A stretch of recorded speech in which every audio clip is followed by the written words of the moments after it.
बस power भांग खिया दाना। गणेश के मम्मी बस पावर भांग खिया दाना।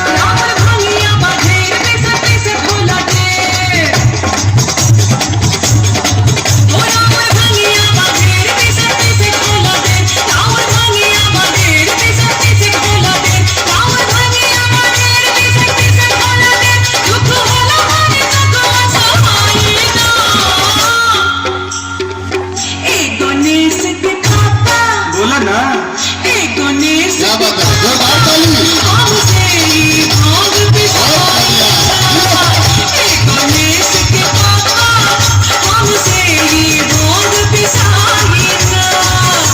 गणेश के मम्मी बस पावर भांग खिया दाना।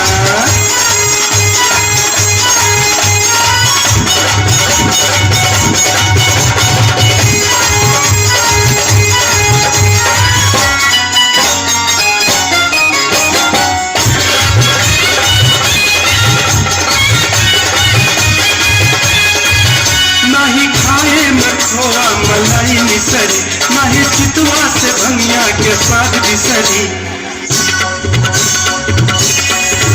नहीं खाए में खोआ मलाई मिसरी, नहीं चितवा से भंगिया के स्वाद बिसरी। सुना बतिया हमार इना भावे जेवनार, हमरा सामने से जल्दी हटा देना।